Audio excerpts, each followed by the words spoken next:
Waiting for the. Yeah. There we go. Thank you. Good morning. Today is Wednesday, March 29th, 2023, and this is the morning session of Senate Natural Resources and Energy. We're taking up Bill S-140, an act relating to energy storage study, and we are going to introduce the bill and get the topic teed up. So before we go to council for a walkthrough, I'd love to just ask Senator Watson, the lead sponsor, to introduce us to the idea, and then so the committee has a running start. Great. And I'm okay to do that from here. Yes, of course. Okay, well, thank you. I'm glad that we're taking this up. So energy storage. So there are multiple reasons why this bill, I think, could be important to Vermont. One obvious reason for me is that if we are going to transition towards more renewable resources, that means more dependency on electricity. And that is, especially as we add more solar or wind, and those resources can be just more dependent on weather, etc. That it's important that we have the capacity to store that energy for when we need it. There is a base load that is needed all the time, and as much as we can be spreading out our energy distribution through storage, that is going to be, I think, beneficial and allow us to actually capture more of our needed load through these renewable sources. So that's one main reason for me. Another, and happy to talk about the duck curve and how that could, it is a reason to have more storage, but that might be too much in the weeds. But another reason that this is important to me is, in thinking about how Vermont fares through outages, the capacity to if utilities have storage that would last through potentially through multiple day outages, that means that Vermont in general can be more resilient in the face of those difficult weather events. So that's another reason. A third reason for me is well, so just to jump to what this bill does, it just creates a study committee that would look at where we need to be going in terms of storage. It would create targets, ideally for Vermont, as to how much storage we actually need. And with those targets, one of the hopes is that we would be able to see exactly how much, how many megawatts of capacity you would need. And one of the things that is interesting to me in that is what kinds of storage should we be aiming towards? Should we be looking at the bring your own device kinds of programs, like the individual power walls, right? Are we going to be relying on individual people, or should this be at the utility scale, and how much the utility scale is necessary, right? And while this is not in the bill right now, something I'm actually hoping that we can add is looking at the potential for pumped hydro. What role can that play? I think we had that as a part of a presentation, gosh, at the beginning of the session, that other places in other states are doing pumped hydro. Yeah, pushing water up the hill and letting it come down the hill when you need it. So that's really interesting because it doesn't depend on rare minerals. And similarly, apparently there are battery technologies that would also not be so dependent on outside countries. And so if we can be producing these batteries domestically, but have a different kind of capacity, how do I explain, different kind of capacity, they just operate a little differently. All of that could come out through this study, and that is what I hope we can gain through this. And I know that there are there are probably other reasons, but those are motivating for me. So I hope that is a helpful introduction. That's very helpful. Senator White. Thank you, Chair Bright. I'm very excited to have this bill come before our committee, and I just want to understand process. Well, I have a question, which sounds like I might pose towards our witness, but just process-wise, this bill has not made crossover. Okay. So how do you see this playing out? Like, what is the direction we're going with it? Are we thinking about if we would incorporate it into another bill, or is this a 2-year conversation? Just so I can understand. So honestly, I'm not sure exactly how the landscape's going to evolve. We're still talking about how much more time we have as a morning committee. We may only have 4 more weeks after this. Okay. So 20 meetings is what I've heard. yeah, 20 meetings was as of 2 days, as of yesterday. So anyway, so we'll figure out the calendar, but there's 2 things that I can imagine. One, that maybe it goes and it does have to sit over the summer, or maybe we get far enough along and we voted through in the Senate so that we basically approved it on our side, and then we look for an opportunity to attach. Nice. Okay. So I figure we may well want to get at least to a 4 vote this session, not necessarily knowing if it's going to sit over the summer or attach to something else, but that's what I was keeping an eye out for. See our opportunities. For an opportunity. Yes. Get ready so we have more opportunities. We could find a vehicle if we want. All right, great. Well, thanks for teeing it up, Senator Watson. With that, I'd like to ask council if you could introduce yourself and then walk us through the bill, please. So my name is Calista Smith, and I'm a law student working with the Office of Legislative Counsel this session. And today I'll be walking you through S-140, which is an act relating to an energy storage study committee. If we look to section 1, subdivision A, there's created the Legislative Energy Storage Study Committee, referred to as the committee throughout the remainder of this bill, to evaluate the economic, environmental, and energy storage costs and benefits of energy storage to electricity customers, utility providers, and the energy storage industry in Vermont. Division B, the committee shall be composed of the following members, would be 11 members, 5 appointed by the Committee on Committees, a member of the Senate, a representative of the energy storage industry, a representative of a municipally owned electric utility in Vermont, a representative of an electric co-op utility in Vermont, and an academic expert in the field of energy storage. There'll be 5 members appointed by the Speaker of the House, a current member of the House of Representatives, a representative of a business that uses significant electric power in Vermont, a representative of a commercial scale energy storage owner, a representative of an investor-owned utility, and a representative of a renewable energy development industry appointed by the Speaker of the House, and a member of the Public Utility Commission or designee. To subdivision C, the committee shall assess opportunities and potential challenges in growing Vermont's energy storage sector, including the following.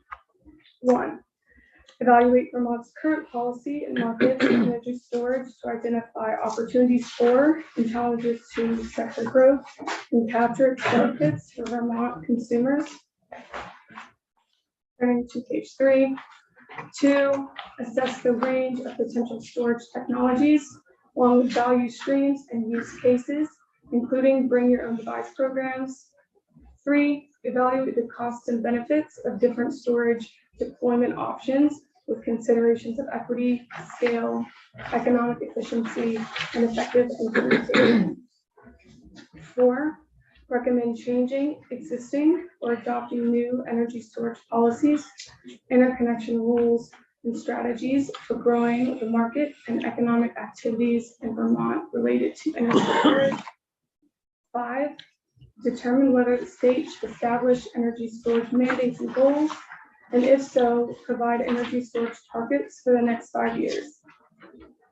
6, assess the costs and benefits to the state's ratepayers of adding an optimal amount of energy storage to the Vermont grid over the next 5 years, including identify challenges with transmission and stranded or constrained renewable energy generation in parts of the state, improve the ability to integrate renewable resources, improve reliability and power quality, estimate the effect on retail electric rates over the life of a given energy storage system compared to the effect on retail electric rates using a non-energy storage system alternative over the life of the non-energy storage system alternative, reduce greenhouse gas emissions, and identify any other value related to the application of energy storage system technology and compare those economic benefits to the effects of the leading current policies in place.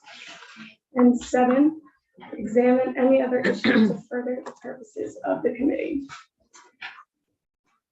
Moving to subdivision D, the committee shall have the technical, administrative, and legal assistance of the Office of Legislative Operations and the Office of Legislative Counsel.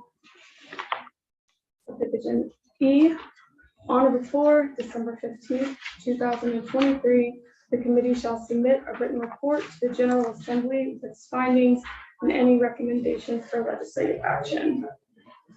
Into subdivision F1, the Senate member appointed by the Committee on Committees and the House member appointed by the Speaker of the House shall be the co-chairs of the committee.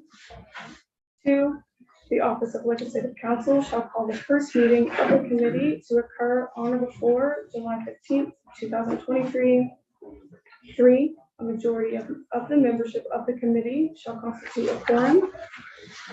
Turn to page 5. 4, the committee shall cease to exist on December 31st, 2023.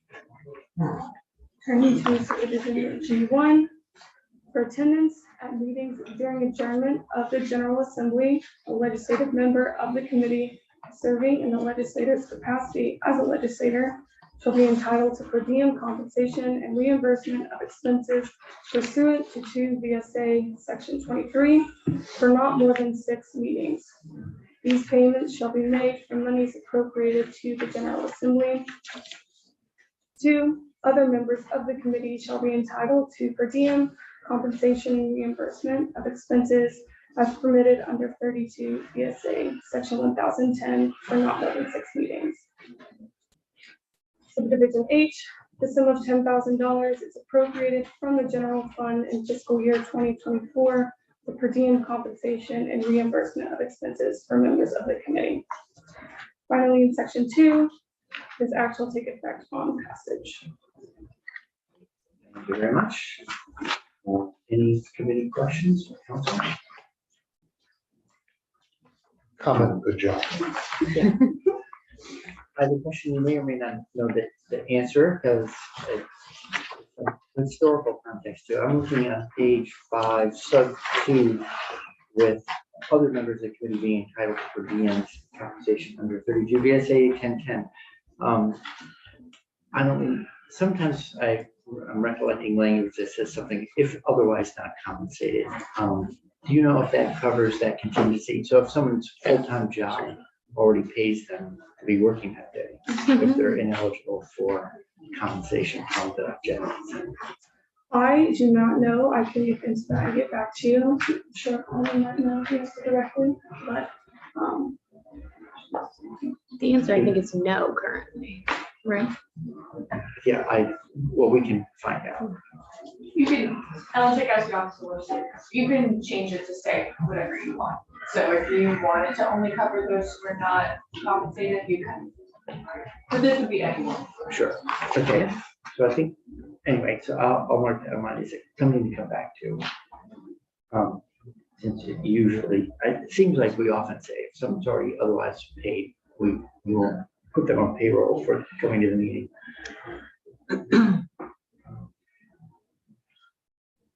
Any other committee questions? First of all, I think this is a good idea. I think we should, I know that the committee is already on record as co-sponsors.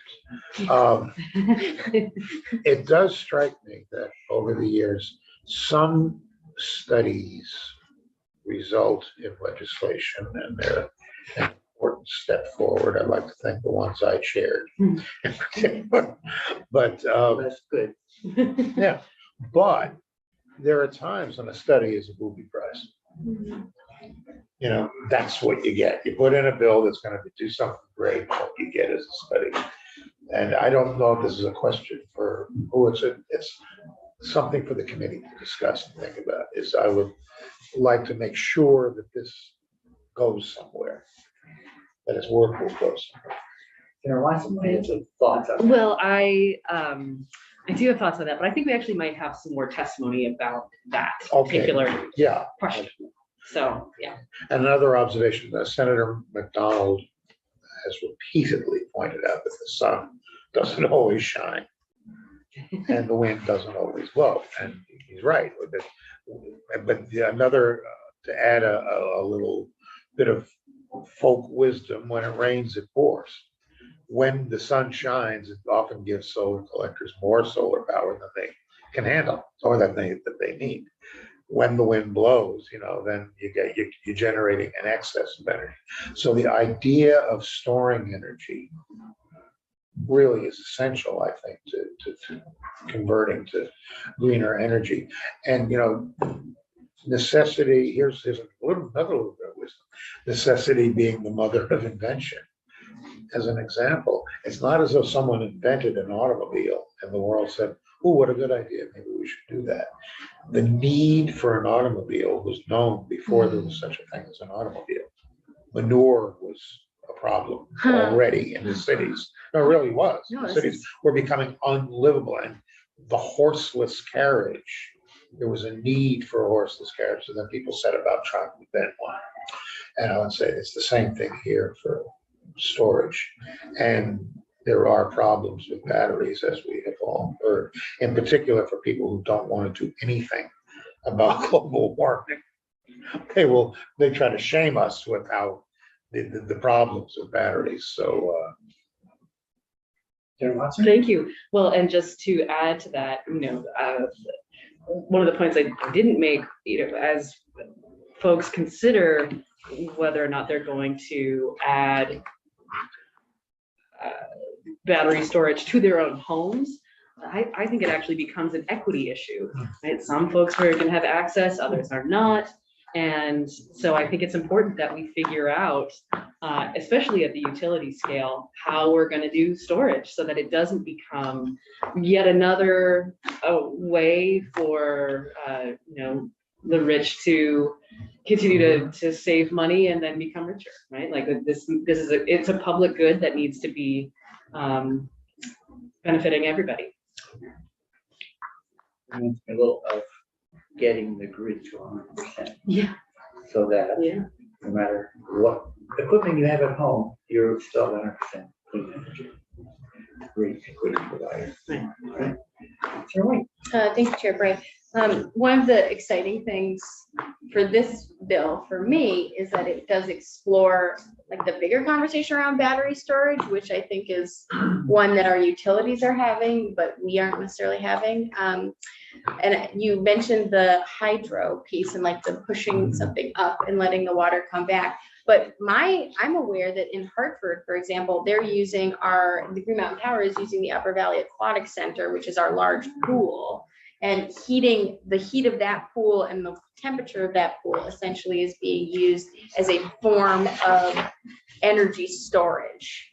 So that kind of stuff is wildly. That's very cool. Yes, that is like the coolest stuff. So it feels like, if I'm understanding the way the language is written, that could be explored to that individual versus more community-based approach for storage. But my only main question is, we have studied this conversation in the past. So I'm wondering what the new information we would gain, and if you have any, comparing this to other study adoption language, how this might differ, or I don't know, I might have more to say about this, but to my understanding, there has been similar studies in the past, but There have been, so I think, I feel like there are multiple ways to answer that question, but the biggest point, at least for me, is on page 3, number 5, to provide energy storage targets, right? So like, where are we going? What are our goals?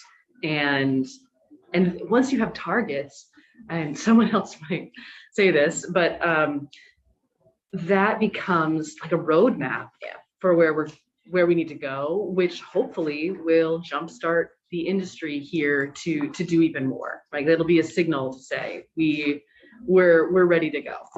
Okay, I like that. Cool. And I'm happy to, I may ask that question of our DPS friends as well. Yep. What, if I may, what you were discussing with the pool, does that have a name? I would have to ask Green Mountain Power friends, because it was like a microgrid project, and Well, we have GMP and they go this morning. then we We will can ask them. Okay, cool. Senator Watson, I do have a question. At the bottom of page 3 and on the top of page 4, there's reference to non-energy storage system alternative. Can you fill us in a little bit on like what's an example of a non-energy storage system alternative? Well, that's a good question. So just to be pretty honest, this language came from other bills that are similar. My understanding of, so I'm interested, if any of our suppliers have more information about that, I'd be interested. My reading of that is that it's just comparing it to a grid that doesn't have storage. And if that is incorrect, then happy to change it, but that's how I read it. Okay, if that makes any sense, and maybe it could be clearer. Happy to clarify. Great. Ms. Chakowski. I just want to flag one thing. So this is a study committee proposed to have 11 members. Yeah. Only 2 of those are legislators. So it is slightly unusual in my opinion. And it would be staffed by the Office of Legislative Counsel. And so because the legislative members are the chairs, that isn't a problem. But you may just want to consider the maker. Senator Watson. In what, so being new to this, in what way is it unusual? There is usually more legislators. Yeah, so more in recent years, there's become more and more sort of mixed committees. I in the past have staffed committees that are exclusively legislators. There are study committees that are established that are exclusively non-legislative members. And so I have also staff that have a mix, but having only 2 is a little odd, only because I have a statutory legal obligation to serve legislators. Okay. And so if there were no legislators on the committee, I could not be the counsel for it. Got you. But because there are 2 and they're the chair, that allows legislative counsel, that's not a conflict with our statutory establishment, so, but it is a little unusual. Okay. Thank you. Yeah, and I know that Senator Watson, you and I talked about a little bit, so it's great that the bill's introduced. I wonder too, if we might want to, in the bill, specify that we get support for other areas like, the department or A&R or PUC or someone else who can contribute technical expertise that the group might want to draw on, would be required to be helpful. Yeah, I agree. Well, the PUC's in there, but I support it.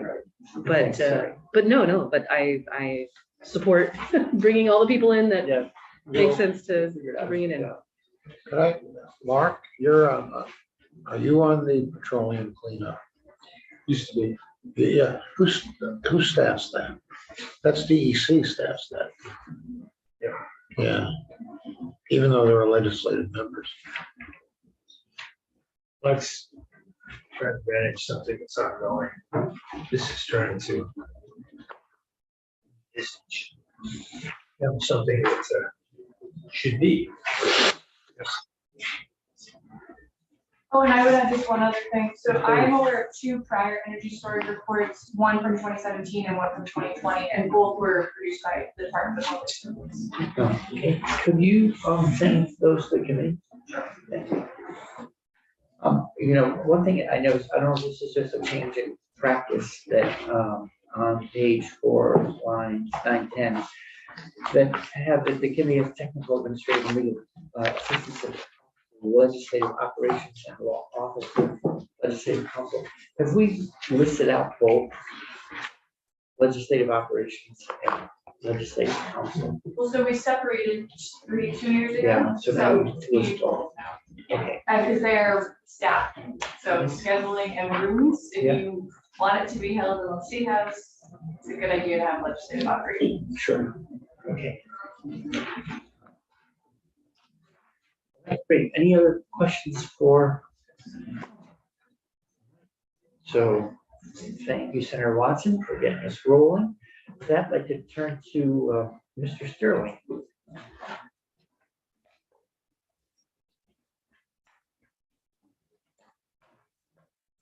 Good morning. Good morning. My name's Peter Sterling. I'm the Executive Director of Renewable Energy Vermont, the trade association representing Vermont's renewable energy industries. First of all, I'd like to say thank you so much for having guests here. So much kinder and nicer than witness. Keep it pointed at me to remind myself that I'm just a guest here. So There's no interrogation. Bring a bottle of wine. yeah, I'm sorry to say that. I'm not gonna follow, but I can't take anything. No, first, I just want to say how appreciative I am of every member of this committee who sponsored this bill. Before, this really is appreciated. I think it's a big step forward. So first, before I get to my written remarks, which I assume are going to go off behind me, or maybe they don't. Our Renewable Energy Vermont and the businesses that I've spoken to about this, 100% think this is an incredible step forward for Vermont in the conversation about climate change. It is not a consolation prize. The pro tem that I used to work for used to say studies are for losers. I don't agree with that. In this case, he was doing that tongue in cheek That mostly, sounds like a man. but does sound like a couple pro tems ago. But this is, and I'll get into the meat of this in my testimony. I think you raised an important question. In every other state that undertook a similar kind of stakeholder study, they produced results. That's how you get results. We here in Vermont, I think, are not ready to say, this is what we want for a procurement goal, this is what we want for an incentive program, or this is what we want for a procurement program. We shouldn't be having a conversation with all the stakeholders to decide together what we want.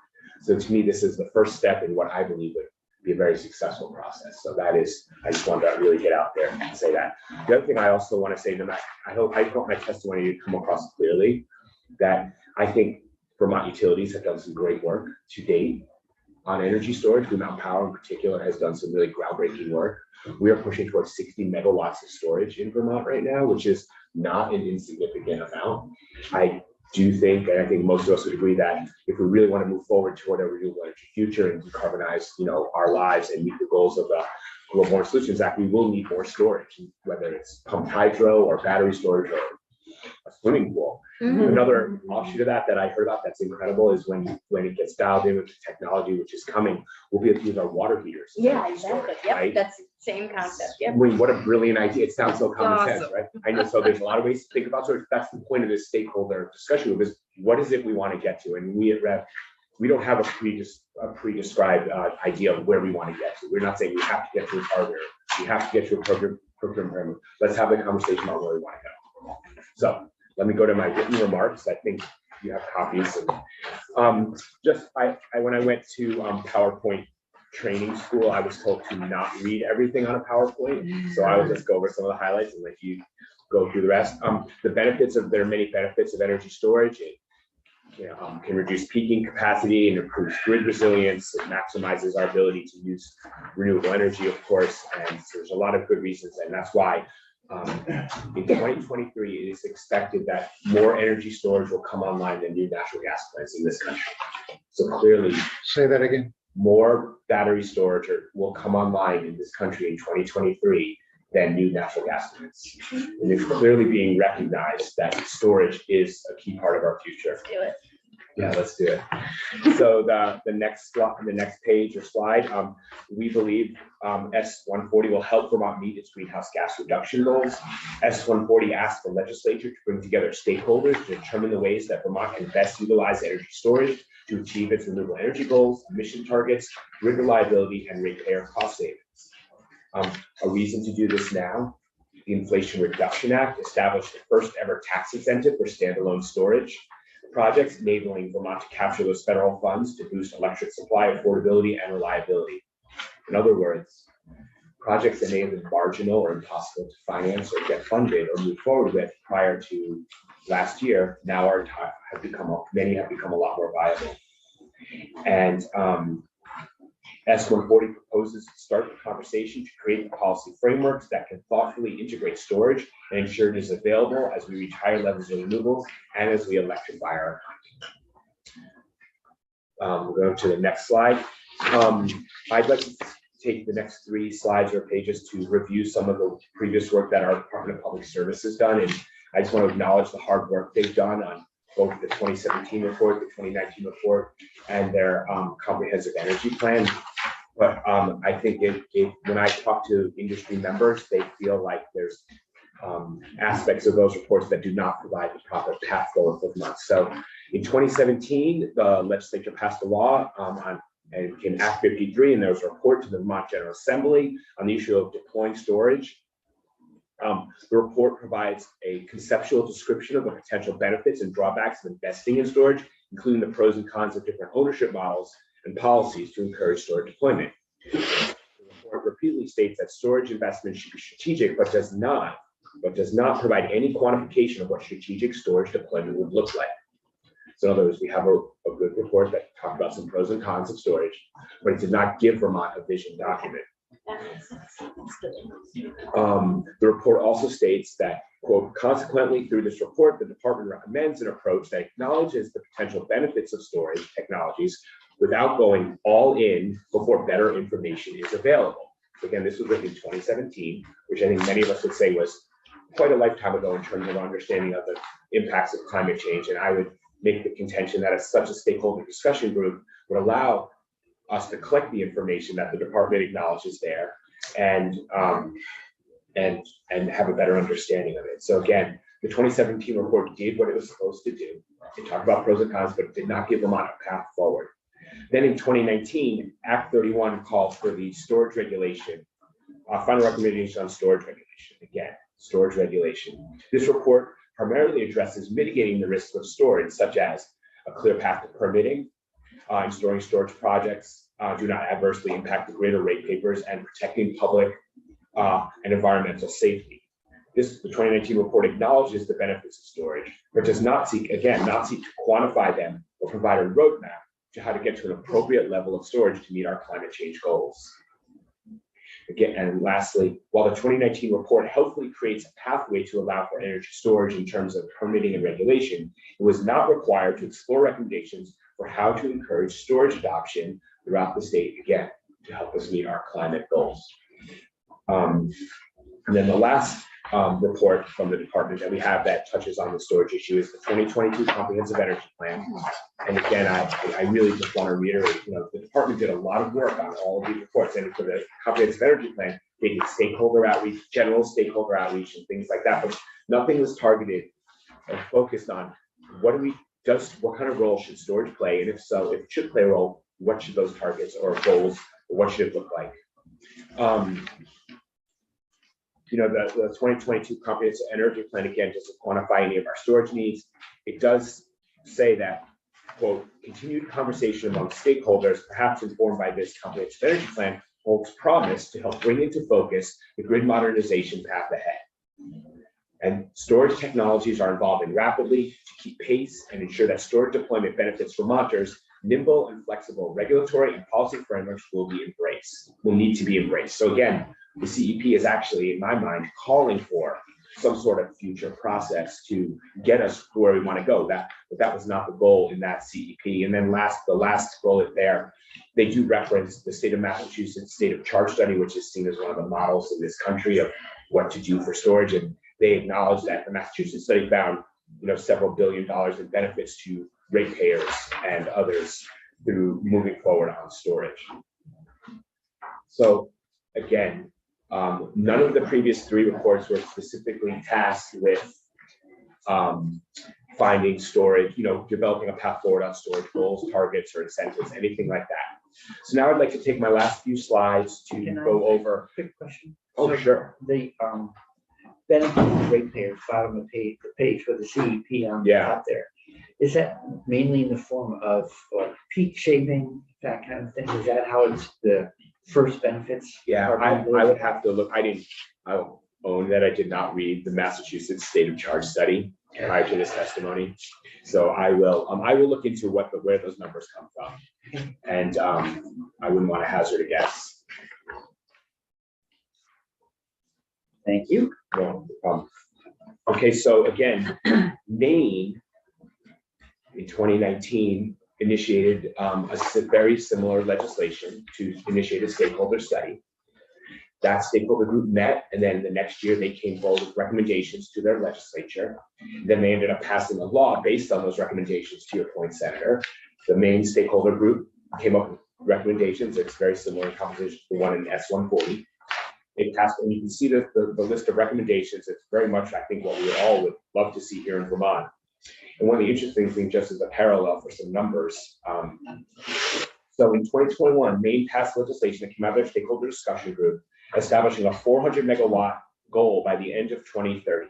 This represented about 20% of their peak load in 2021.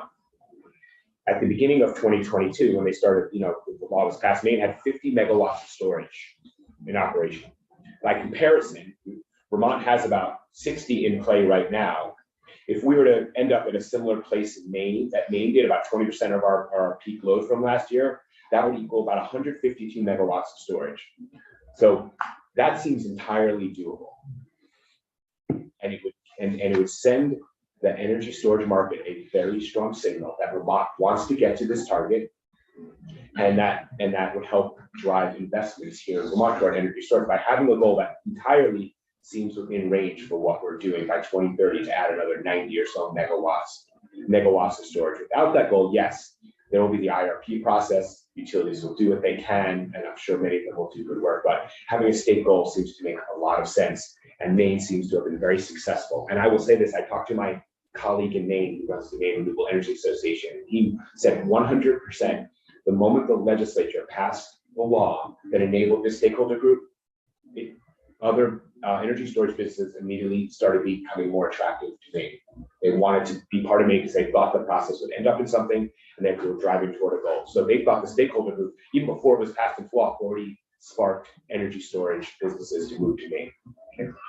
I have an energy storage beginner question. So with generation, we could just talk about like nameplate capacity, 400 megawatts, whatever, but storage, you want not only megawatts, but how many megawatt hours? Yeah, you that's have. right. So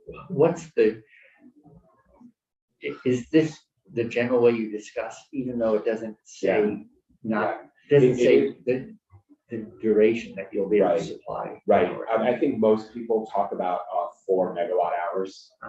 But yeah, I can get you the details. It seems like most states set a megawatt goal, even though you don't think of it the same way as storage, as like with the solar panel, where you think of how many megawatts you're building. You need megawatt hours of dispersal. Right. I mean, it'd be helpful. I'm Okay. not faulting anything. I'm just saying, for instance, Yeah. Maine having 50 megawatt hours of storage, is it for 1 hour, 10 hours? Right. How long? I can check in and get more detail on that. Yeah. That's a great question. Interesting to know, because it would, in a way, it would reflect, it seems like it reflects the evolution of Right. storage technology. How long, not how much, not only how much, but how long.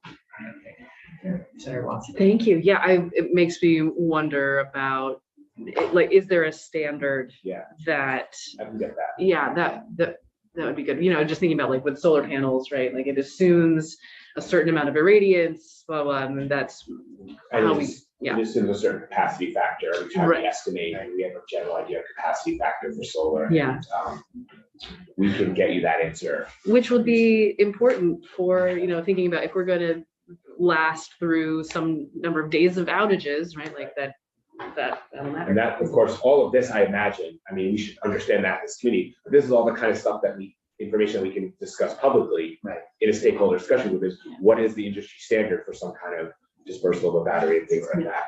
So the next slide, Massachusetts, their state agency did a study, but again, it's a situation where a study led to conclusive results. And state agency study led by Republican Charlie Baker ended up, they started this energy storage initiative, came out with a report, state of charge, that ended up with procurement targets. You can see they're quite large. Obviously, Massachusetts uses a lot more power than we do. But also interesting, and I'm not saying Vermont ends up there, but it just shows you the options on the table that aren't being considered. The Massachusetts program led to direct incentives for the storage sector to come and invest in Massachusetts. So that was another outcome that happened. So again, a study led to good things in Massachusetts. Next, Connecticut, energy storage legislation ended up setting procurement targets, which again led to direct incentives. Again, this was bipartisan legislation in Connecticut. So good things happened when the state of Connecticut said, we want to invest in storage, we want to be a leader, and they ended up with procurement targets and direct incentives. And finally, in New York, legislation there led to, New York sized procurement goals of 6,000 megawatts by 2030. And they are also including direct incentives for behind the meter storage and possibly even in front of the meter bulk storage. So you can see other states have all started their process to get toward a plan for energy storage with some sort of study requirement. And I do think this is an important step forward. I know that we at REV don't come into this stakeholder group with any preconceived notion of where to go. We truly want it to be a dialogue where we learn from each other and we come up with something that's workable for Vermont. That's exciting.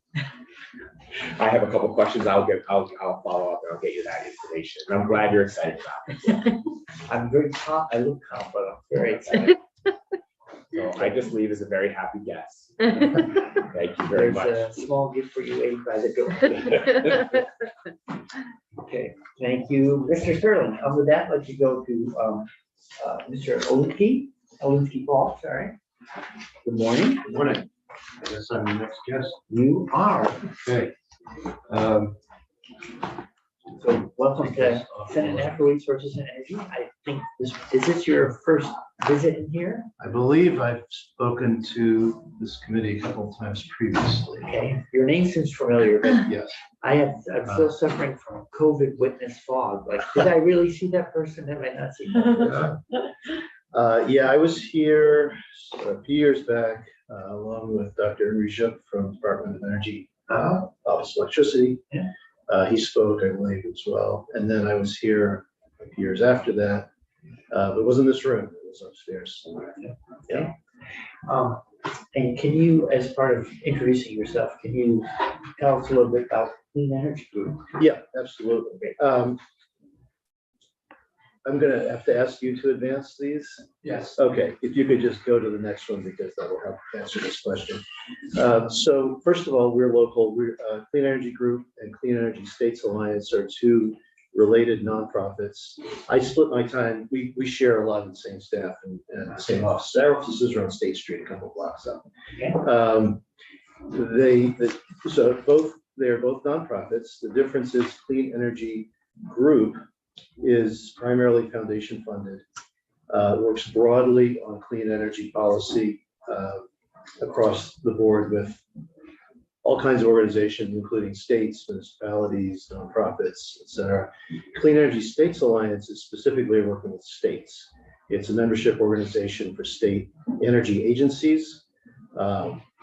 Most of the leading clean states that have clean energy funds are members of CESA, including Vermont.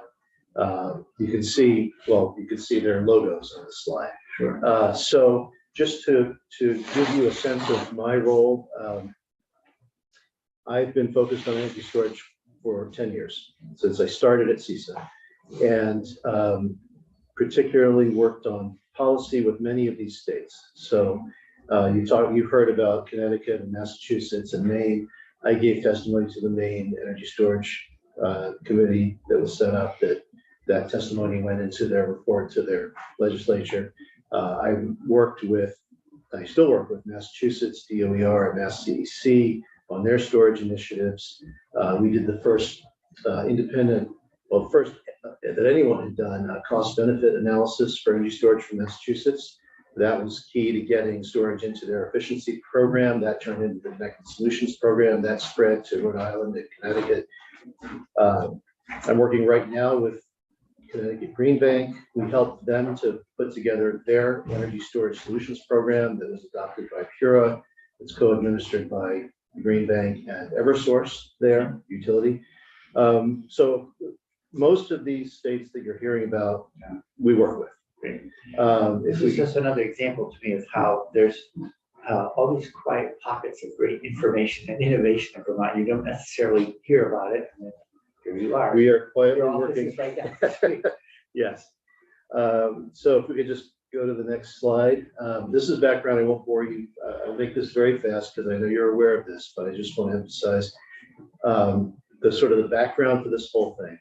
We're really good at storing things. We store air, we can store water, we can store food, we can store gas, we can store oil. We're terrible at storing electricity. It's the one essential thing that we really, until just recent few years back, we really were bad at it. And we're just starting to get to the point where we're getting better at it, but we have a long way to go to catch up. So if you go to the next slide, just to give you a sense of this, US electricity production right now, somewhere around 4,000 terawatts a year. Our storage capacity nationwide is somewhere between, around 27, 30,000 30,000 megawatts, okay?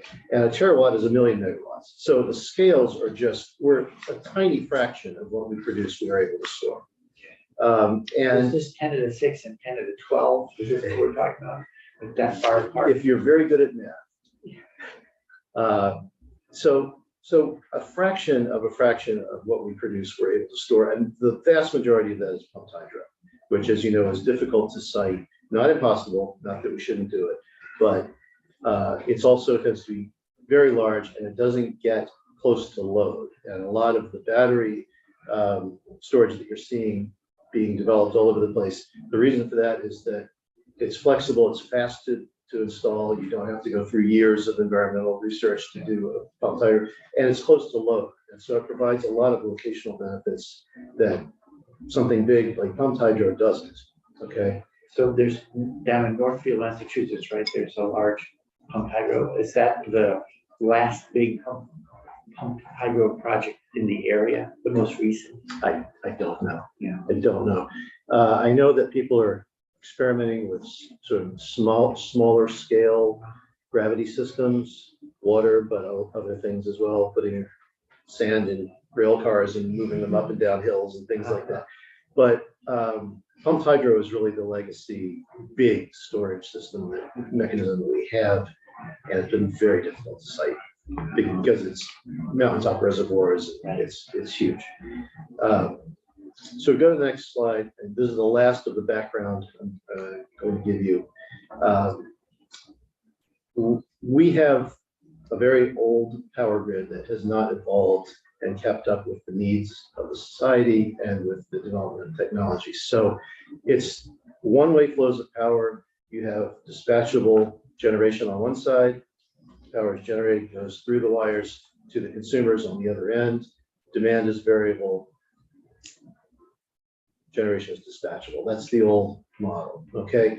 And what we're going toward here is a much more flexible, modern grid, decentralized, resilient, two-way flows of power, multiple directional flows of power, highly variable. So you have variation in demand, but also in generation, because when you go to renewables, as we know, as somebody just said, the sun doesn't always shine, the wind doesn't always blow. So what you need is a buffer to help to take that variable generation and match it to the variable demand, okay? And that's energy storage. Yeah. Is stored energy biddable into ISO New England? I'm sorry, is it what? Can you bid in a stored energy to ISO? Well, the ISO doesn't, nobody knows whether energy has been stored. Electrons are electrons. Yeah. So the ISO is interested in electrons, right? And so if you've stored them and they're available when they need frequency regulation or they need peak power or they need whatever they need, they're happy to get it. I'm not sure if I answered your question. Well, I was thinking like about the forward capacity market and. Yes. And ISO, whether it's Yes. dispatchable yet. Yes. Like, is it a big enough, reliable enough resource that the business model at ISO has now said, oh, Yeah. we know how to deal with storage. Yeah, they're still trying to figure it out. Several FERC orders recently have helped to open markets and directed ISOs to take into account the specific operational, the way that storage is operated and needs to be operated in order to be able to fit into those market structures. And so FERC 2222 is the most recent order. That's being implemented across the country, including at New England ISO. Sunrun a few years ago bid and won their bid into the capacity market in ISO New England with aggregated, distributed solar and storage. So PV and storage in individual businesses and homes aggregated and dispatched on signal. And that's happening more and more in this region. Thank you. Yeah. So going to the next slide, this is really where we get to the topic here, because as I said, we've worked and I've worked personally with many states on developing energy storage programs and policy. Typically, they start with studies and planning. That's the top thing. Everybody does a study or a roadmap. Often there are grants in order to put out demonstration projects and pilot projects. Those two things are good and often necessary, but they don't really move markets very much. Once you get to number 3 of this list, you start to get longer term policies and programs that really start to move markets. So this includes procurement targets and mandates. It includes rebates and other kinds of credits and incentives. It includes putting storage into existing programs like solar incentive programs, energy efficiency programs. It includes tax incentives, financing, market regulatory reform, et cetera. Right? These are the kinds of steps that don't just send a signal, but actually make the market attractive and hospitable to industry. And their signals are great, but what they're looking for is, can I go into this market, make some investments and make a profit? And is there a commitment to help me bridge the gap until the market's mature? There's a gap between the cost and what I can monetize out of my investment. Because unfortunately, and goes back to the state of charge report that you talked about, the primary finding of that report was that the big barrier is that storage isn't able to monetize all its benefits and services in current markets. And until those markets develop and mature and are opened up to storage, there is a gap that has to be bridged. And that's why you look at a state like New York, they have bridge funding for energy storage. It's just a rebate program, but basically it says until the market's mature, we're going to try to help make up that difference. And that's what the industry is looking for now. I am not, as I said, we're a nonprofit, we don't lobby, we're not shilling for industry. I'm just telling you what we're observing from other states, that what works. Is that swatch of activity right down the middle of the country? Is that because that's wind territory? No. I don't know if you can see the key, but the orange is deployment. These are different kinds of energy storage actions. So the green states are all doing 3 or more different types of actions.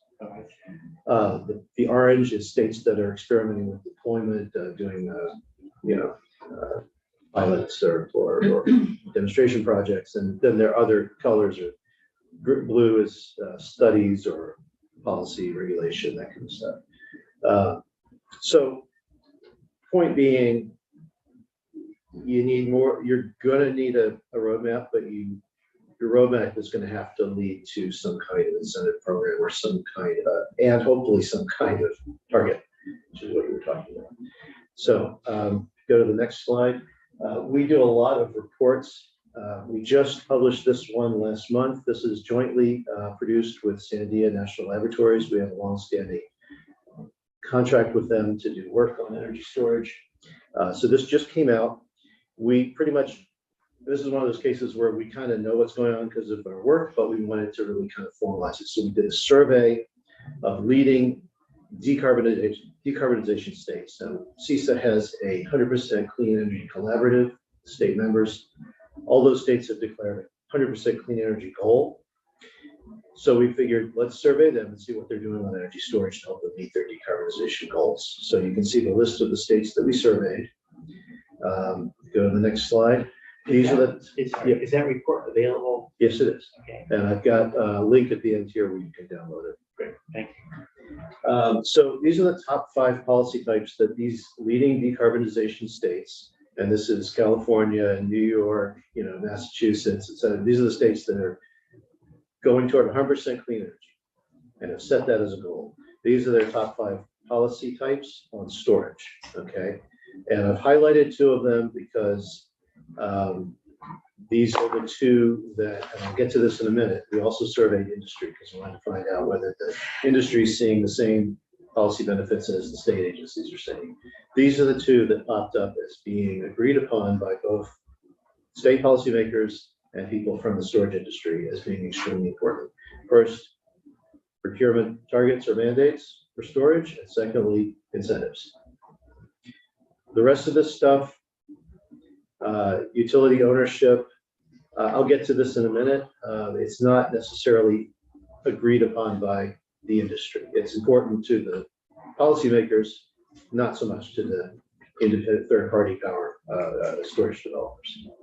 So if we go to the next slide, I mentioned we did an industry survey in addition to a state survey. Can we go to the next? Thank you. So we surveyed these companies, Tesla, Sunrun, et al., et cetera, to find out whether the policies and programs that the state energy officials thought were important were also the same ones that people who are actually making the investment, third-party storage developers, thought were important. And so we found there was a lot of agreement. Go to the next slide, please. There was unanimous agreement that supportive state policies are essential. That the industry looks for states where there is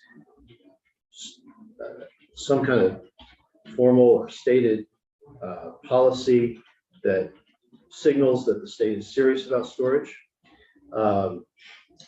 that decarbonization goals or policies are also signaling that the state is welcoming storage.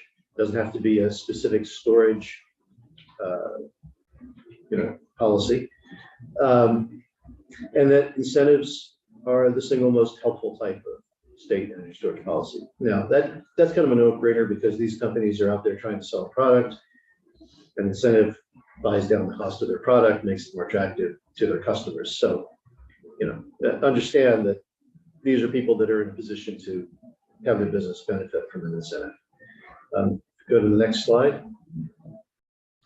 What they didn't agree on, industry respondents nearly unanimously said that they did not view utility ownership of energy storage as helpful. In fact, it was one of the least helpful things from their perspective. Now, I want to make it clear that we're not saying you shouldn't have utility ownership of storage. In fact, we've worked with Green Mountain Power for years. We worked with them on their first battery in Stafford Hill and Rutland.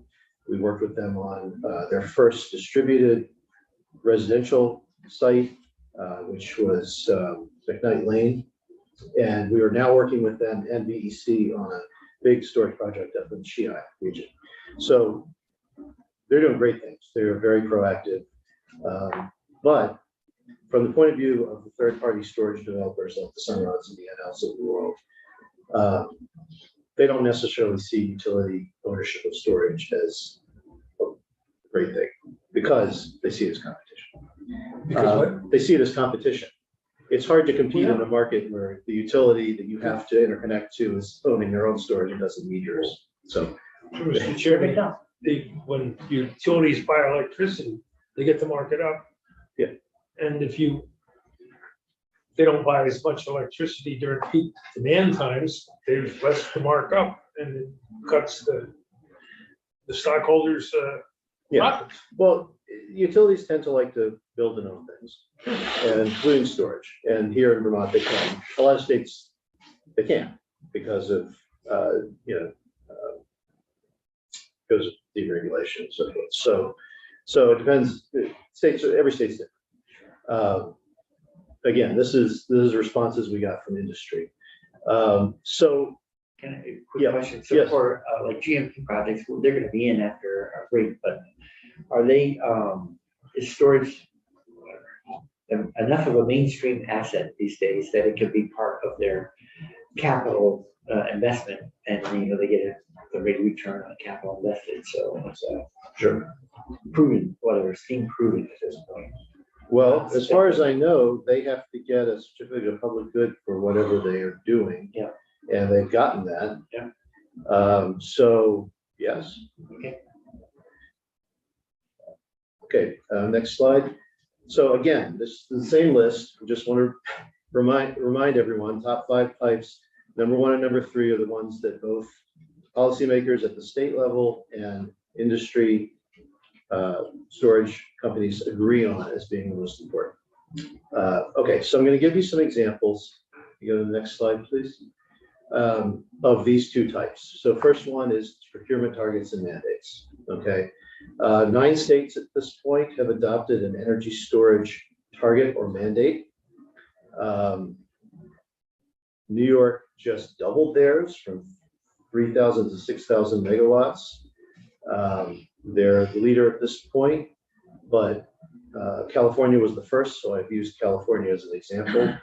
Procurement target very early, 2013, they came out with theirs, and it's a good model to look at. They have 3 different buckets, so they've separated it out. They've said you can't just do it all on the transmission system or all on the distribution system. You have to have a certain amount to meet the target, you have to have a certain amount on the transmission, a certain amount on the distribution, and a certain amount customer-sided storage.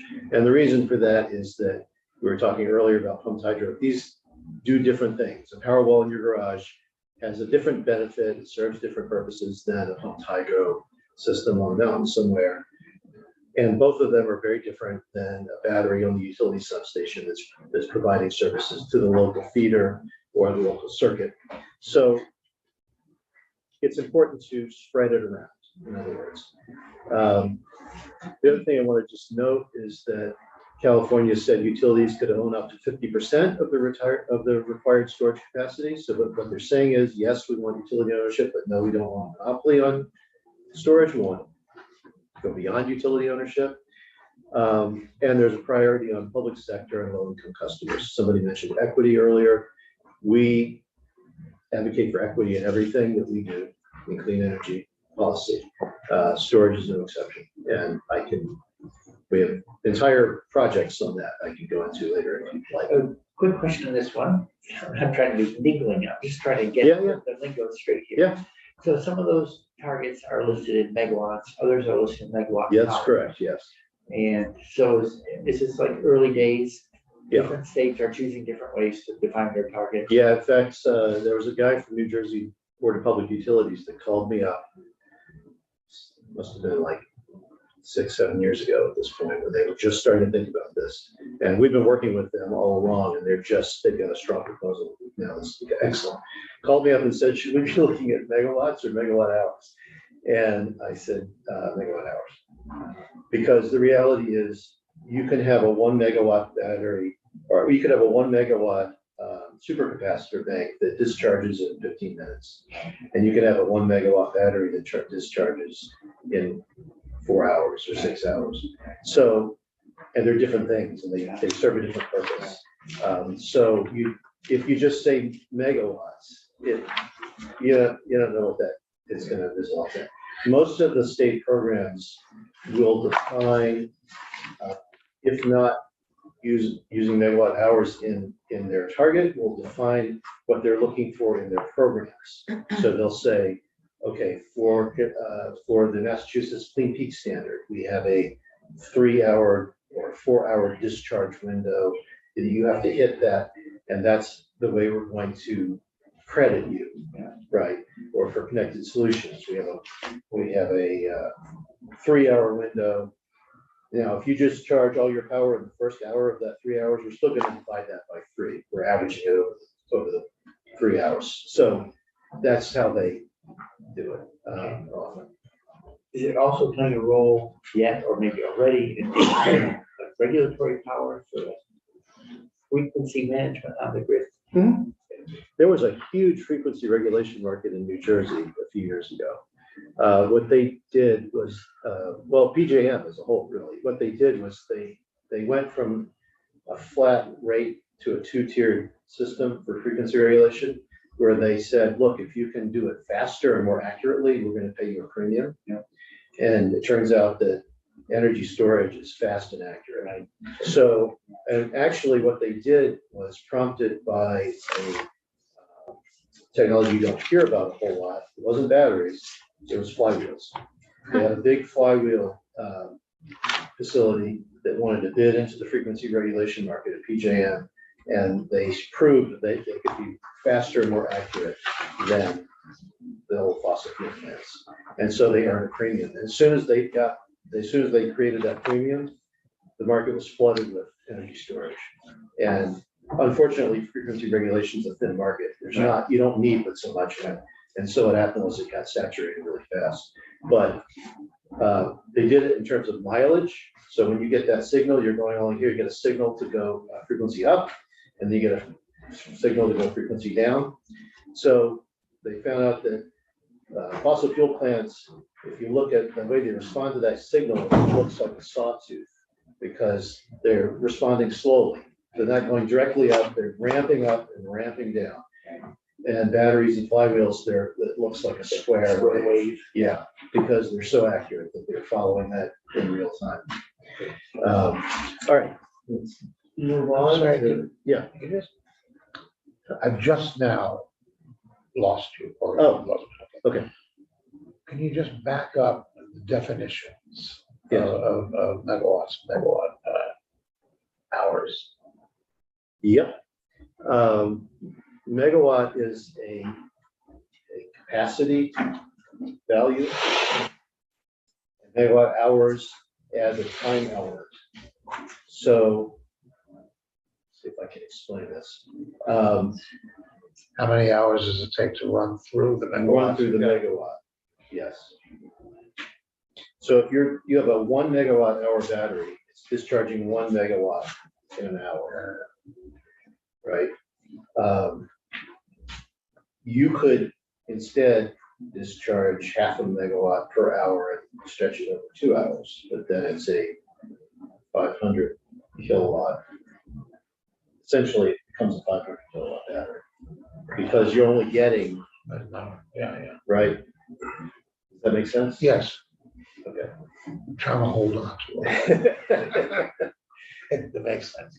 Okay, if we could go to the next slide, please. So I talked about targets. Now I want to talk about incentives because that's the other top policy type. There are many of these. I just picked out California as an example. They have the longest running, best funded battery incentive program in the country. It's called SGIP, which stands for Self-Generation Incentive Program. It started out as a solar program. And back in 2016, they reworked it to focus mostly on energy storage. And it has given out, I mean, it's in the billions of dollars. Right now, it's been refunded in 2018 for $830 million through 2025. So it's a huge program. And there's all kinds of details about the structure of it, but I just want to point out one thing about it, which is that when they first did it, they just said, we're going to give you an incentive for installing storage. And then after a few years of that, they did a study and they wanted to know if they were achieving greenhouse gas reductions through this. They found out they were not. In fact, they were having the opposite effect. Reason for that is that they weren't incentivizing people on how to use the storage. They were just incentivizing them to put it there, right? So it's like, say, giving somebody a hammer and saying, here you go, and then checking to see whether they built the barn a year later. Well, if you didn't say, I'm gonna give you money to build the barn with the hammer, you don't know what they're gonna do with it, right? Same thing with storage. You don't wanna just say, here's some money, install a battery, and then go away. Because you have no idea what people are gonna do with that battery. They're gonna just run it in a way that helps the grid or harms the grid, or helps reduce peaks or doesn't help it. So if you want them to reduce greenhouse gases, you have to figure out when they should be charging and discharging in order to achieve that. If you want them to reduce expensive demand peaks, you've got to figure out how to pay them, send a signal so they know when to discharge to do that. There are very successful programs that achieved this. In this case, once they realized their mistake, they went back and they made half the incentive contingent on charging and discharging at times that would help the greenhouse gas reduction goal. And in fact, when they checked later, yes, they had helped reduce greenhouse gas. So it's not impossible. You just have to know what your goals are, and then how you're going to incentivize the resource to help you meet the goals. And in this way, storage is not like solar, because solar only does one thing. It produces power when the sun shines. It stops when the sun stops shining. Storage is dispatchable. So people, it's more like a hammer. You can use it, you can put it down, you can throw it in the air, you can do all kinds of things with it. And so you need to be more prescriptive if you want to get people to use it to meet your goals. Is there a tension between design to deploy for peak shaving and rate saving money for ratepayers versus reducing greenhouse gas emissions? I'm sorry, can you repeat the Is question? there a tension between designing a system to reduce greenhouse gases versus reduce costs on the system? I see. Well, there could be. Generally, peak demand periods often coincide with peak emissions periods, but not always. Yeah. So, and it depends on what your generation portfolio looks like and what's on the margin at the point where you have the peak demand. So what you want to avoid is, for example, years ago, I did an internship at NYSERDA in New York, and they were having problems because they had incentivized a whole bunch of wind power. But the problem was that the wind power was competing with hydro. And what they wanted was the wind power to compete with fossil fuels. But because of when it was operating and what was on the margin at that point, it was competing with the wrong thing. So you can have a situation where you might have to make some decisions. Now, one thing I will say is that one of the markets right now for storage is in displacing peaker plants. The peaker plants tend to be highly expensive and highly polluting. And they only operate, Massachusetts, we looked at this, peaker plants operate about 5% of the year, of the hours of the year. They make billions of dollars because they're paid to just sit there and wait until they're called on. And the power you get from them is the most expensive power of all.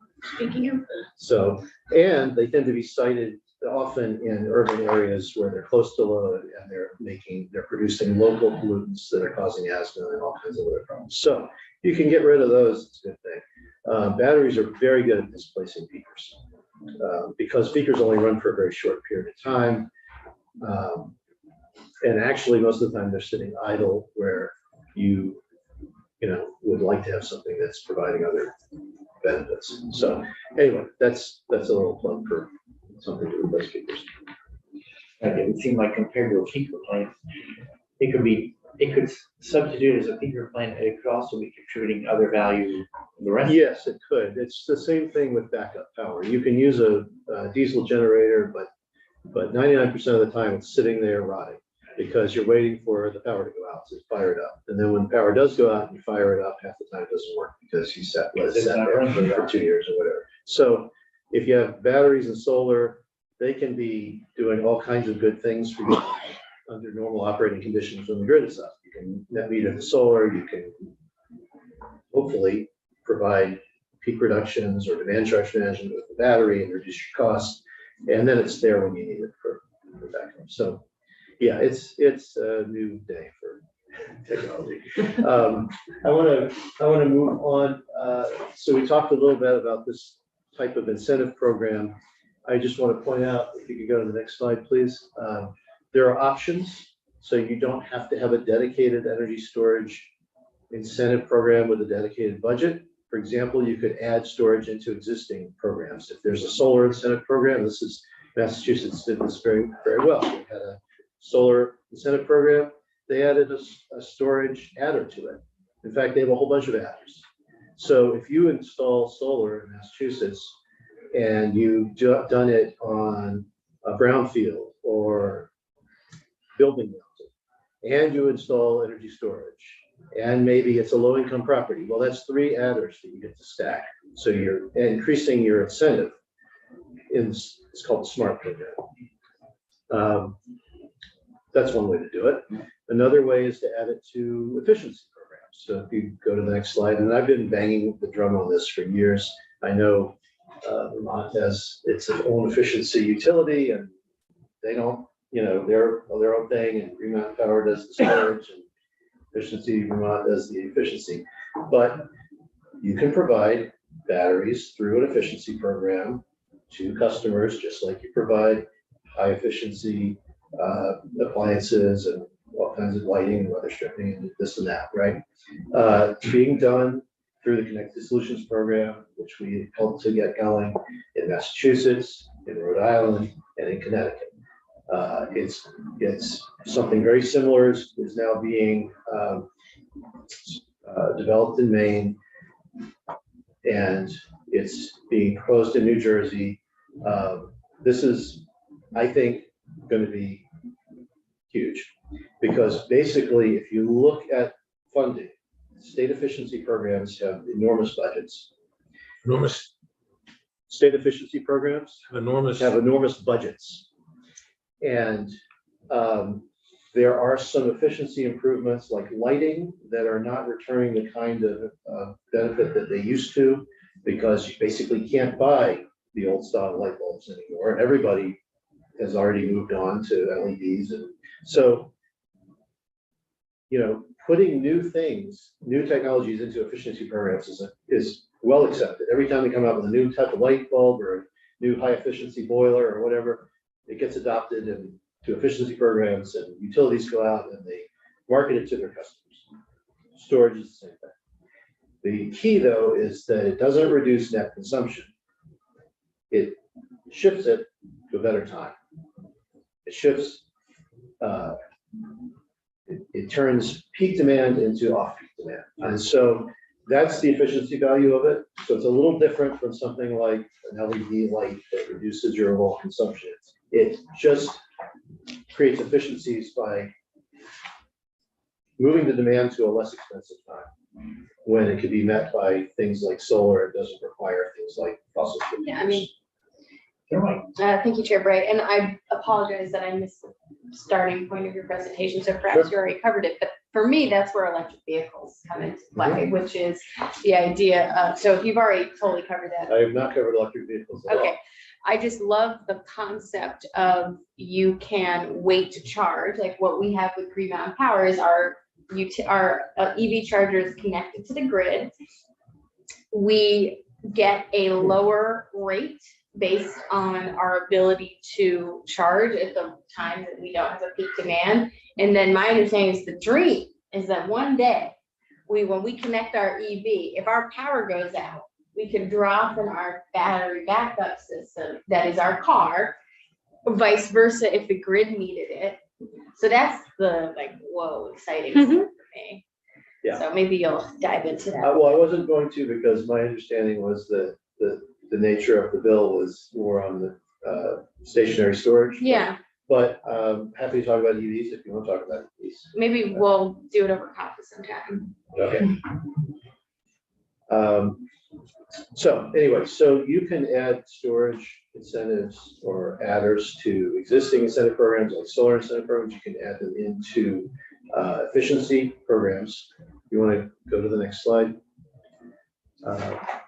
So this is probably gonna not be a happy slide, but I have to say this. Vermont is not, well, first of all, New England is right up there with New York and California in terms of leading the country in energy storage policy development. Okay, there's policy and program development in New England states that is being looked at and copied across the country. Vermont has done well in deployment. It's not doing great in policy and program development because basically it's being left up to the utilities till now. And Mr. Chair, Senator McDonald. just, as I listen to the witness who I fascinated. My objection since the beginning of the meeting today was the composition of the study committee. And of utilities and munis and all the people who have dogs in the fight, as opposed to the folks who would design a system which does more than simply change the time of day that we're using inefficient or fossil fuels and stuff like that. So been wanting to say that for the last 40 minutes. So I've participated in study committees where the legislature, or the committee members and the people with vested interests are the witnesses, and not having the witnesses on the study committee and advocating for things that is good for them at the expense of what is good for policy. So it's my 2 cents. And when I listen to the witness, I'm constantly being pulled away from the details to go back and say, how's the proposed study committee going to deal with this? Mhm. And I go, not well. They all have, well, okay, thank you. I can't answer that question. Well, you helped to make it a more a question that is key to where we go. So we have to answer. Yeah. Well, I will say again, we've worked with GMP for many years. We're working with BEC, working with Burlington Electric. Well, they think they're all doing good work. The point is that not everybody is a GMP customer, and the state has policy goals or should have policy goals that storage can help to meet. And so, as I keep kind of coming back to this, there's a goal or a target, and then there's technology that can help you get there. And you've got to link the two. And so, if you've got the goals over here, and then the state is kind of setting the goals, and then the utilities are going out and doing their thing over here, they may or may not meet in the middle. That's where you're going to get a lot of deployment, but you may not get a lot of benefit in terms of meeting the specific policy goals that you're trying to reach. So I have nothing against deployment; it's great. And Green Mountain Power is a leader in harnessing those behind-the-meter batteries and using them to reduce peak demand, and they're doing great on that. But there may be other policy goals that you would like to. So I think I'm winding up here. Top recommendations: some kind of storage procurement target or mandate, and some kind of rebate or performance incentive to help get there, and to create the jobs and attract the investment that you want to make. In order to make the Vermont market attractive, you're competing with the rest of New England. And, companies, and we talk to them a lot, are saying, well, we're going to Connecticut and we're going into Massachusetts. They're very specific. They know where the incentive programs are. They know where the procurement mandates are. And that's where they're going to put their investment. So if we could go to the next slide, please. I just wanted to mention we have this new report that just came out, the green one that is available to download. We also have one from 2021 that's still quite relevant. It's called Energy Storage Policy Best Practices from New England, 10 lessons from 6 states. I recommend that one for you as well. And we've got a million other reports on the website. It's all free. That sounds like a good family reading. Yes. So that's it. If you want to just go to the final slide, you're welcome to contact me. I've got some cards. I'll put them on the table if you want. As I said, our offices are down the street. I usually work from home. I live in Williston. I use my cell phone because I'm rarely in the office these days. Well, thank you very much. Any questions from those people? Senator McDonald. Just, you've mentioned Massachusetts several times. Yes. Is that because you believe that they have designed systems that go where we think where you think we would welcome Vermont to go? Yeah. In terms of, they're definitely a national leader in storage policy and program development. They developed, they were the first to put storage into their efficiency program. They are the only one that has a clean peak standard, which is like an RPS, but directed toward peak periods specifically. That was an innovation that the state of charge report mentioned earlier. I wouldn't recommend that you replicate that. It took $750,000 in a year to get it done, but it's a great report and it's worth looking at. So they have invested, they've been serious about it. You know, they put storage into their solar programs. Now, I'm not saying they're perfect. And actually, Connecticut has improved on what they did in Connected Solutions. The Connecticut Energy Source Solutions program is excellent. But in New England, those two states are really leading, I think. And I've done a lot of work there because it's nearby and because we've got a foundation funder based in Boston that will support us to work there. So I have a lot of experience with Massachusetts. But yeah, that's why. I suggest, I mean, I would recommend if you want to look at a state, look at Massachusetts, look at Connecticut, look at New York, and look at California. Why, anyway, said never sell once, but you can sell twice, but might as well borrow from our neighbors. So Senator McCormick, last question to you. You're not, I want to make sure I understand you correctly. What your testimony is about is what this study committee should look at. You're not saying that we should look at Massachusetts instead of studying. No, I think This one study. I think you should set up a study committee. I think December might be a little short to complete what they need to do. I don't know how long it's going to take to get the committee set up, but I think it's a great idea. Other states have done the same thing. But, you know, I mean, look, I was in some way, I think, involved in one of the earlier Department of Service reports on energy storage. So just, you know, I agree with you that just merely doing a report doesn't advance things very much. And so a report with a committee with a report that says, you know, here's our target is helpful, but I think a report that says here's our target and here's how we think we should reach it is even more helpful.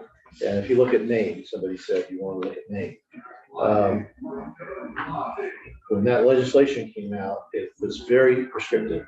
It said, efficiency Maine, you shall do this, and you shall do this, and you shall do that. And yeah, that's kind of where you want a report that gives the legislation some focus.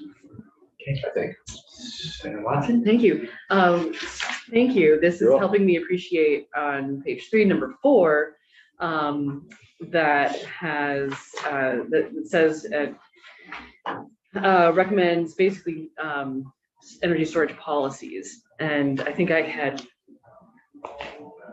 not necessarily appreciated how those like new policies would be as key as setting targets. You know, the one thing that I feel like that you mentioned that maybe is not like explicitly said in here is, one of the things that you said was helpful was rebates or performance initiative or incentives. I feel like that could be a kind of subset of the policies that are recommended, as opposed to saying it's a study committee. They're not going to be able to say, they're not going to be able to create the rebates or performance incentives themselves, but coming up with recommendation seems reasonable. Look, as I said, we've been doing this for a while and we've worked with a lot of different states. So don't reinvent the wheel. Yeah. And give me a call if you want to sit down and talk about it further. Happy to do that. And, we can also put you in touch with peers in other states who have gone through similar things and may have some lessons learned that they can share. Great, that's very helpful. Well, it's also helpful to hear that 6 meetings between now and December might be too small a canvas to work on. Typically, when the legislature directs that there be a study, typically the actual work doesn't begin until August. There's a lot of time spent making the appointments to the committee. Yeah, it a little slow, frustratingly slow. Yeah. Getting all the appointments made. Yeah. Okay. Does the witness, do you serve on study committees of this sort, if appointed? I could. I don't lobby, but I could. In fact, right now I'm on the Energy Storage Consortium Steering Committee for Pennsylvania Department of Protection. Yes. Well, study committees, my opinion, should be asking questions that they seek to find answers to, as opposed to listening to their colleagues on the committee say what their enterprises would like to do, and brushing up the polish on those proposals to be incorporated in policy. Okay, so a warning against industry capture, right? Pardon? Yeah, I think your point well taken. All right, so thanks so much for coming in. Great, very helpful introduction, and I'm guessing we'll hear more from this legislature who will want to learn more. Very good. Thank you. So we were going to be taking a break, but I didn't want to interrupt a good discussion.